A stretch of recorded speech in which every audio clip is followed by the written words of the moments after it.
Praise the lord. ఈ దినమున మనకు అనుగ్రహించబడిన శ్రేష్టమైన యేసయ్య వాక్యం యెషయా గ్రంథము 58వ అధ్యాయం 9వ వచనం. నీవు పిలువగా యెహోవా ఉత్తరమిచ్చును. ప్రియమైన వారలారా, మన దేవుడు మన ప్రార్థనలను ఆలకించే దేవుడు. మనం పిలిచినప్పుడు ఆయన నిశ్శబ్దంగా ఉండడు. మన స్వరము విని మనకు సమాధానమిస్తాడు. ఈ వాక్యం మనకు దేవుని స్వభావాన్ని తెలియజేస్తుంది. ఆయన మనకు దూరముగా లేడు. ఆయన మనకు అత్యంత సమీపమైన దేవుడు.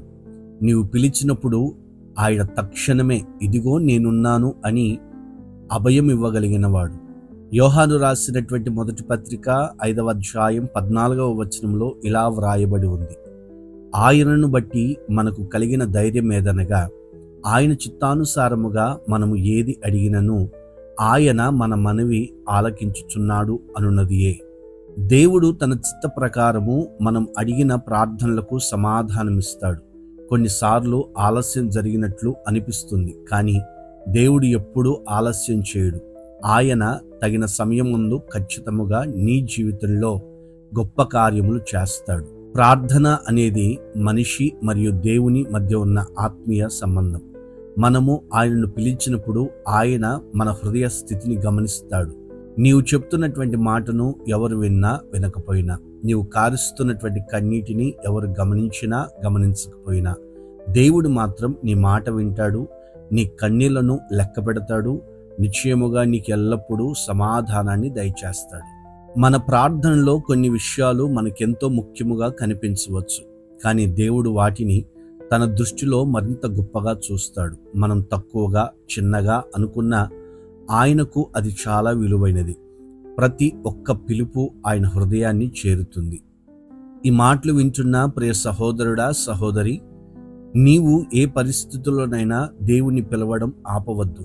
ఆయన వింటాడనే నమ్మకంతో పిలువు. నీ ప్రార్థన నిశ్శబ్దంతో చేసిన, కన్నీళ్లతో చేసిన, దేవుడు దానిని వింటాడు. నీవు పిలువగా ఆయన నీకు సమాధానమిస్తాడు.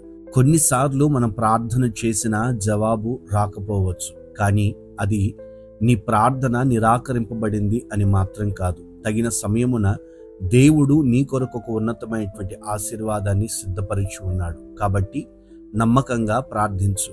దేవుని పిలు, నీవు తప్పక సమాధానం పొందుదువు. నిన్ను నిరీక్షింపజేసిన దేవుడు నిన్ను నిరాశపరచడు. ఆయన నీ కోసం సమాధానం సిద్ధం చేశాడు. నీవు పిలువగా యెహోవా తప్పక నీకు ఉత్తరమిచ్చునుగాక. ప్రార్థన ఆలకించగలిగిన దేవా, మీకు స్తోత్రం చెల్లిస్తూ ఉన్నాం. మా ప్రార్థనలు విని సమాధానం ఇస్తూ మీ ఉన్నతమైన కార్యములు మా జీవితాల్లో జరిగిస్తున్నందుకై మీకు స్తోత్రాలు చెల్లిస్తున్నాం.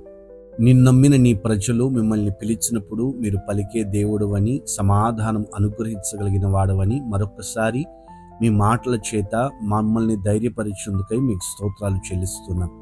ఈరోజు ఎందరైతే ఈ మాటలు వింటూ ఈ ప్రార్థనలో ఏకీభవిస్తూ ఉన్నారో వారి కష్టంలో మీ ఉన్నతమైన సమాధానం అనుగ్రహించండి. వారి హృదయాలకు శాంతిని అనుగ్రహించండి. వారి జీవితాలు మీ కొరకు ఒక సాక్షార్థముగా బ్రతుకున్నట్లుగా, అన్ని విషయాల్లో మీ ద్వారా అనుగ్రహించబడుతున్న ఆశీర్వాదాన్ని పొందినట్లుగా సహాయం దయచేయమని యేసు నామమున ప్రార్థిస్తున్నాము తండ్రి. ఆమేన్, ఆమేన్. God bless you. నీ పిలుపుకు ఉత్తరమిచ్చే యెహోవా నీ జీవితమును శాంతితోనూ ఆశీర్వాదముతోనూ నింపునుగాక.